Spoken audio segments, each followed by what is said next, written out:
How you doing? This is Coffee Break with Jimmy. And today I wanted to talk a little, please subscribe and press the like button and share. Anyway, I wanted to talk about under the radar. We have been, the other day I was talking to, this is where I got the idea. The other day I was talking to a friend of mine at work, and an old friend of mine, he's a Democrat.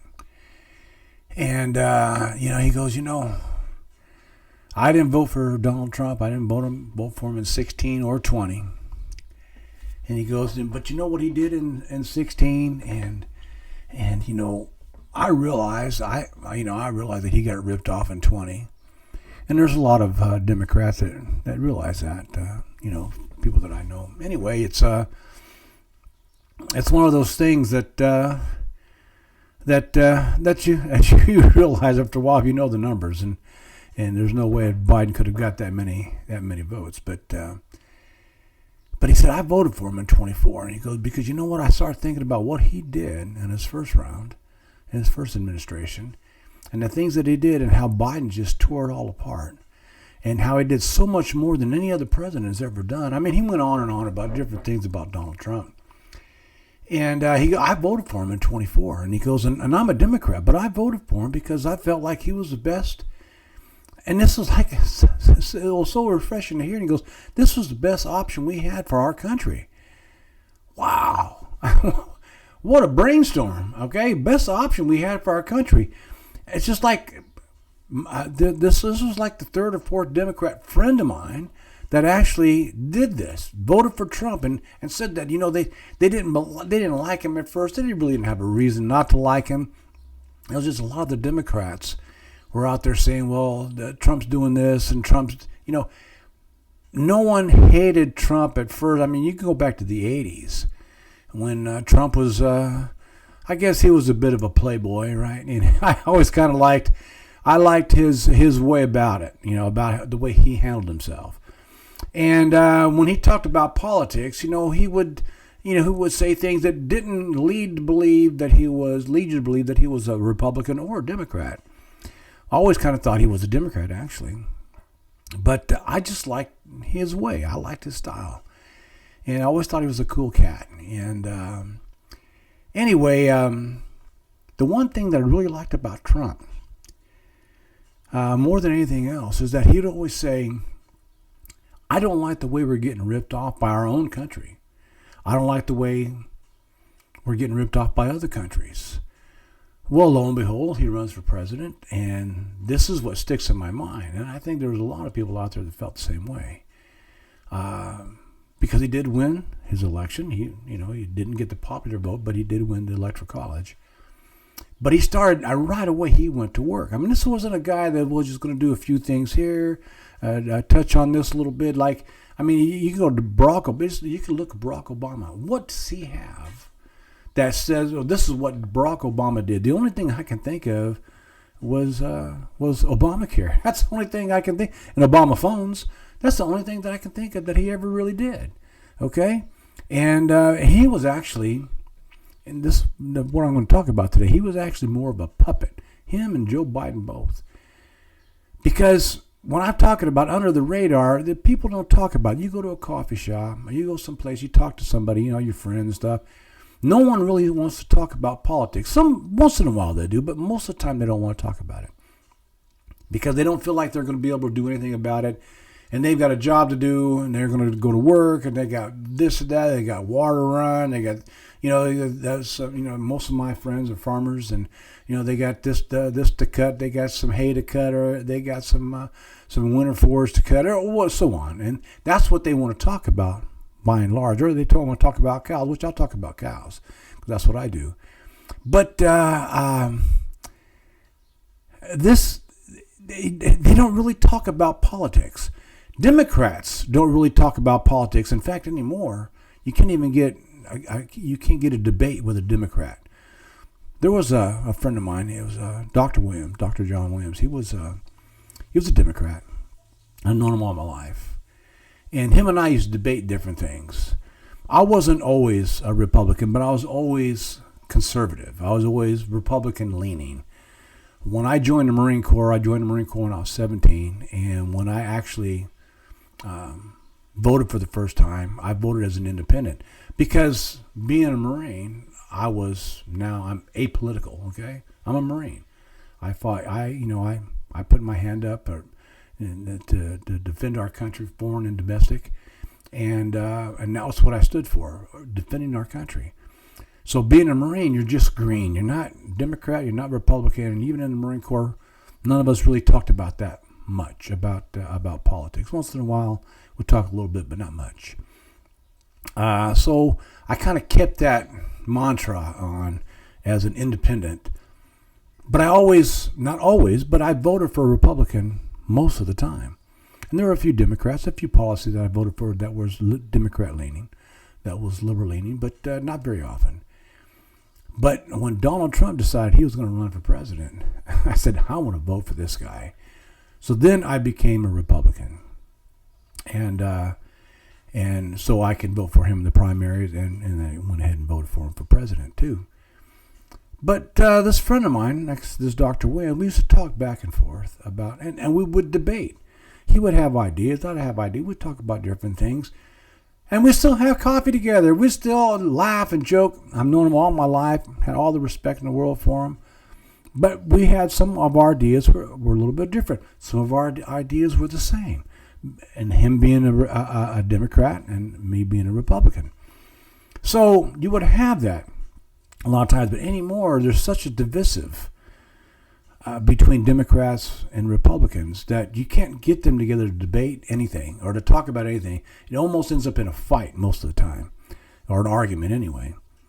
But I've had a couple of friends of mine have come up to me and they said, you know what? I'm a Democrat, but I voted for Trump this time because things are starting to come around. I mean, because you could talk about the deep state and what's been running everything under the radar. Nobody really knows about this because we don't talk about it much. Talking about the deep state, talk about the Muslim Brotherhood, who actually has more influence than you would believe, not just in the Middle East, but in Europe and now in the United States. You know, I talked about here a while back about this. They built a mosque in Texas, and they had built subdivided an area around the mosque, and the only people that could buy these lots were Muslims. Well, Governor Scott and Congressman Chip Roy, they stepped in and stopped that from happening because you can't do that. If anybody wants to buy those lots, anybody, if you got the money you want to buy it. It depends. Some people probably wouldn't want to live by a mosque, but if they did, and they had that right. So, but this was going on. This went on in Dearborn, Michigan. This is going on in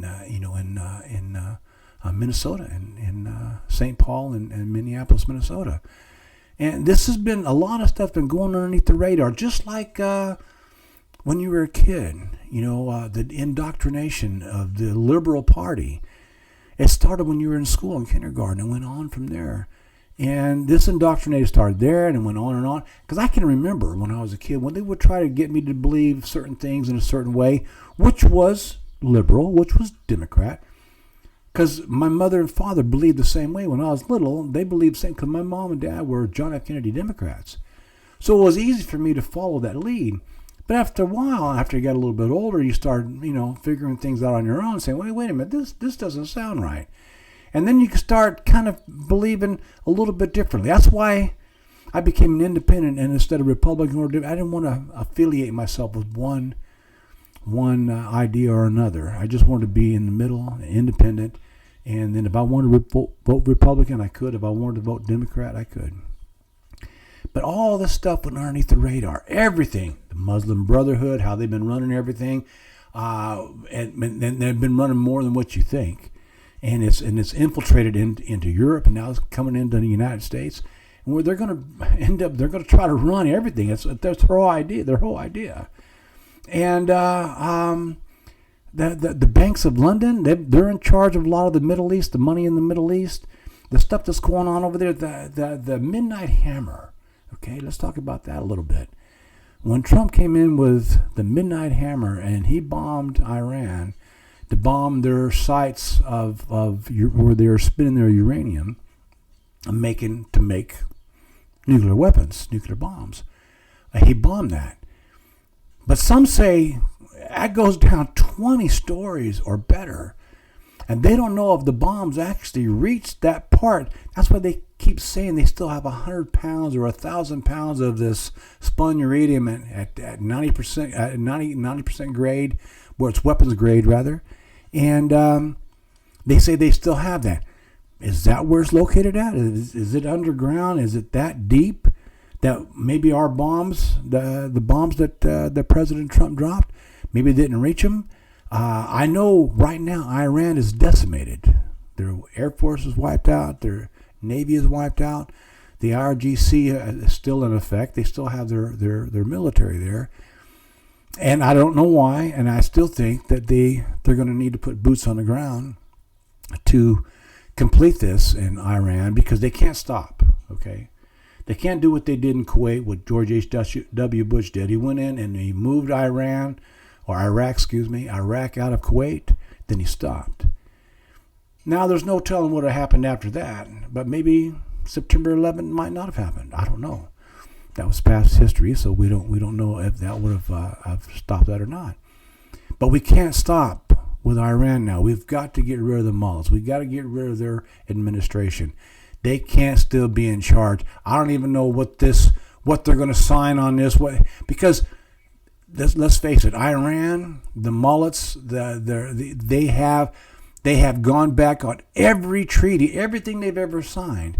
They've gone back on it. All they did was use Obama as a puppet, Biden as a puppet.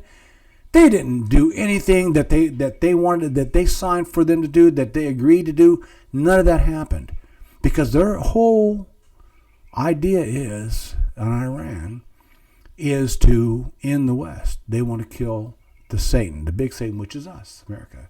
The little Satan, which is Israel. They want to wipe us off the map. They've been saying that for the last 50 years. And no one's ever stepped up to do anything about it until now. And Donald J.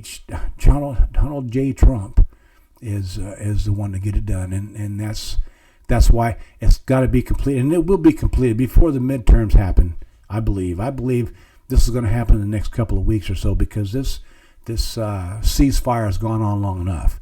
And I think President Trump feels the same way. But anyhow, all this stuff has been going underneath the radar for so many years, and no one's been paying attention.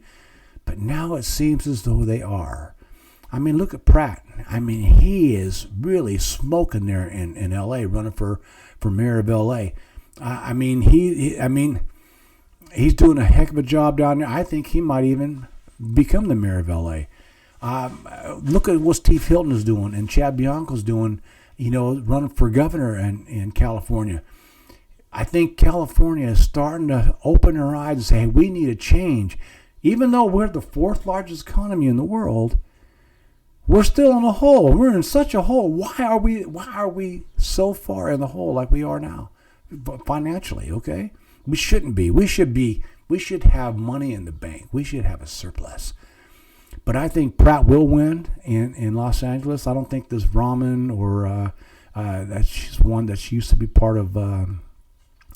She was the city council there, and they were kind of worried about her because she's what you call she's a socialist Democrat. She's kind of like this Johan Mondami. And that's where the Muslim Brotherhood and all this, they're starting to push this more and more. You get this Saeed is running for senator in Michigan. Of course, you got Ilhan Omar who ran for Congress there in Minnesota.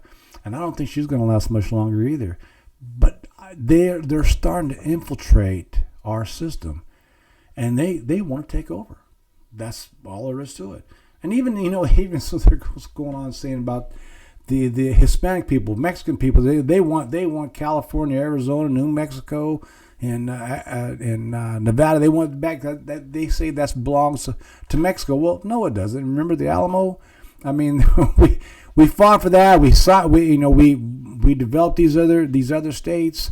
and they became part of the United States. They're not part of Mexico, and maybe at one time they were part of it, but they're not anymore. So, but this other thing here has been going underneath the radar with the Muslims, and I know a lot of Sunni Muslims that are good people, but the Shiite Muslims are the ones that we're having problems with. That's Iran, okay? And so, but this has all been flying underneath the radar, so everybody's got to open their eyes, especially California. You got to vote for Hilton for governor. And Los Angeles, well, I don't live in Los Angeles, so I'm not going to vote for the mayor down there, but I know this Pratt. He's I don't know if he's running neck and neck with Karen Bass right now. I know she's probably the front runner. This Rahman lady, I know they're kind of like 1, 2, 3 right now, and I guess the top two in their primary going to run against one another, whether they're Republican or not. And I don't even know. Pratt claimed that he's Republican. I think he claimed to be an independent. But what I was telling you about this friend of mine and other people that I know that are Democrats that voted for Trump, they opened their eyes and are saying, well, you know what, this guy is the best person to take care of our policies, to take care of the United States, and I'm thinking they're thinking this way about Hilton. What was Trump anyway? Was it 118 to none of his endorsements? He endorsed 118 different senators and congressmen and governors, and 118 of them won, the ones that he endorsed. That's a pretty good average if you ask me. Because people are saying, you know what, this guy is the guy. He's the guy that's going to get us out of this hole. I understand things are a little bit tight right now. I know gas is up over $6. In California it is. It's $6. I think I paid $6.50 a gallon in California. And they're talking about, it's over $4 a gallon in other states. Well, they're not paying $2 a gallon in taxes that we are in California for this special blend that we have here. But our gas is up, the cost of living is up, and it's going to start coming down. The cost of insurance, everything else, cost of housing, all that's up right now, but it's going to start coming down as soon as this Iran thing is over with, and it will be over soon. But they can't leave the regime in place, and that's the last thing I'll say about that. But they can't leave the regime in place that's there now, or else they'll want, as soon as Trump's out of office, and I don't know that he will be. Because I know the 22nd Amendment says they can't run more than twice or 2 consecutive terms. If you run one more time, that would be 2 consecutive terms, right? Think about that. I don't know if Trump wants to do it, but it just seems like he would be the guy to do it. Or Marco Rubio. I mean, come on. Ron DeSantis, J.D. Vance. I mean, any one of those guys would be good presidents following Donald Trump, because they will follow the MAGA system. So anyway, under the radar, okay? It's all starting to come out. People are starting to open their eyes and come up, get their heads out of the stand. A lot of Republicans had their heads stuck in the sand. The Democrats, they just followed in line. Because they had a D behind them, they just followed in line. They just got in line. They're Democrat, they're just going to vote Democrat. But now they're not doing that. They're starting to open their eyes and say, wait a minute. We got to do something different. We got to make a change. I see a lot of that happening here in California. And I hope it does happen here, because we need a change badly. We don't need a change for the government, for the presidency.